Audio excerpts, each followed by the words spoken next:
Hello, hello, my friends. This is The Salsa King, and I am here in the studio with the San Diego native hip-hop extraordinaire Prolific619. one half of the group Gotti Click. Say what's up, player? What's up, playa? Oh, I love that introduction, by the way. Why, thank you so much. I try and go ahead and keep Exactly, All right? Oh, you know it. All right. Now let's see. How are things going in the world for you? How are things going in the world for me? Well, a little bit stressful, but you know what? I will relieve that stress through my music like I always do and get it off my chest. You know, I think the world is my therapist and music is my therapy. So, Really? Yes. Really? Music is a part of your therapy. Okay, with the therapy that's going on right now, what parts of San Diego do you come from exactly? let's see. Well, I was born and raised in La Mesa, and then from there I moved to El Cajon, to Del Mar. What? Yes, Del Mar. My son, I moved in with my son's mom and her parents, and Del Mar is horrible. It is so boring. You can't even get any good liquor out there. It's all like high class, top shelf liquor. You know, you can't get any of the Colt 45s or the tilts or anything like that. Exactly. You got to come to the ghetto for that. Up in there, you know, they don't carry that. It's all Budweiser. Oh my goodness gracious, man! That is the epitome. It was horrible. Terrible. And then you get dirty looks, bumping hip hop. Those people look at you like, oh god, look at this guy. They're just mad because they don't even really They don't like get the it, good, right? Good music. Yeah, Exactly. I don't understand. But all in all, besides the liquor, when I was listening to your song, I love San Diego. The jam is tight. Thank you The very beat, much. The lyrics, the way that you approach your lyrics and the way that you deliver on those lyrics. How did that come to be? Did anyone really inspire you to come up with your own style? You know what? No, not really. I mean, when I first started, I think I kind of want to go with like the BIG/game style, even though it's kind of funny. You know, he's kind of gangster, and obviously I'm not. So it was, you know, it's kind of funny. But through the years, I just kind of twerked it a little bit here and there, and then just came up with my own little style right there. And a lot of people like it, some people hate it, but you know what? You're gonna get haters no matter what you do. So you just gotta keep moving forward, keep doing what you're doing. Okay, and in response to those haters, how do you approach that when they lay some of the negativity on some of the songs that you lay out to the public? Well, it kind of depends. Like when we first started, there was this one guy on a website I used to put my music on, and he kept trashing it, you know, and it wasn't like, you know, hey, I'm trashing it just because the song sucks. No, it became to the point where it's like, oh, you're white, I know it sucks.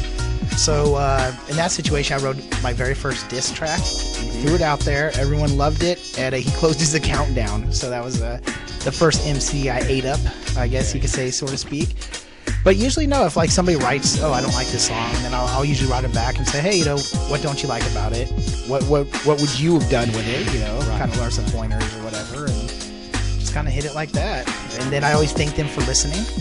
Okay, that's always nice because they're taking the time to listen. But Exactly. as the great, let's say the lyrics say, how many MCs must get dissed? I guess you go ahead and put that point right in the chair, man. I like that. Now, in regards to the other cats that are on this song, you know, when you're recording, can you tell me a little bit about your little crew that you link up with? Oh, definitely. Well, the main guy behind it is a young Simi, who is he's been my best friend for 13 years, and we came up doing hip hop together. And it was just kind of a crazy story of how it even started. And then a few years later, he brought in D. Leon, and he's the other guy on there. And of course, at first, I was a little bit territorial. I was like, okay, you know, who's this cat coming in here and all that? But at the end of the day, I think he sounds great. I think all three of us just get that energy from each other, and just makes it that much better. Nice. And was it just a random little meeting, kind of phone calls, and just say, hey, we have the skills, we have the tools, we have the talent to do something? Actually, it's kind of funny the way it turned out originally was I was just going through a lot of bullshit back then. And I remember I was doing drywall, and I was listening to the Eminem Marshall Mathers LP, and I said, you know what? Look how he's letting all his demons out, so to speak. You know what? I'm going to do it. So I drove home, grabbed a paper, pen, pasted a picture of Eminem on the rhyme book, and I started writing rhymes. Well, about 3 days later, I came over to my best friend's house, and I was waiting for him to come downstairs, and I looked down his table, and he actually had a little rhyme book, and I started reading it, and it was rap music. So I hit him up when he comes downstairs, and I said, wow, so you're doing rap now? And he kind of put his head down. Yeah, I started 3 days ago, which was when I started. We didn't even tell each other. Right, so I remember we went to the beach, and we were in the water at La Jolla, and I said, you know what, man? Let's just put a group together. Wow. Let's do it. Me and you. Like, obviously, this happened for a reason. Right. So we linked up, started recording, and progressed from there. Very nice.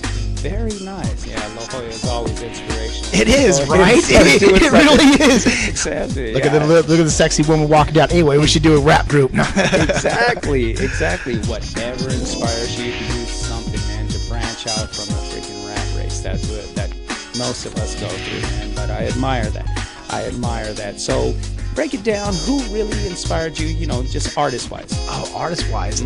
It's actually kind of funny, like hip-hop wise, Notorious B.I.G. Really? Like his flow, I mean, just how he commands respect and power when he picks up that microphone. And even though it's a cliche, of course, Eminem. Like, I mean, he put on the map for white people. I wanted to do hip-hop in high school, and I couldn't because Vanilla Ice destroyed it for us. I'm telling you, man, Ice Baby was... I just, a lot of characteristics in him, I feel with myself, like with my parenting and his. Okay. And Sublime, Brad Noel. Very nice. Axl Rose from Guns N' Roses. Hey, man, that guy has talent. He does, right? Mm-hmm. And just a lot of artists. And then nowadays, like On Cue, he's an up-and-comer. He's amazing. Mickey Avalon, nice. Artists like that. So once again, this is the TheSalsaKing23, and I'm here with Prolific619. So give your shout out, give your website, give everything, all the information. I love it. You know, I'm plugging away. I'm going to be one of those guys that cheaply plugs away. Okay. Anyway, you can hit me up, Prolific619 at ReverbNation.com. And of course, personal Facebook, Daniel Weston Hurst on Facebook. We got to go play some pool, players. So enjoy, happiness, and we'll see you again.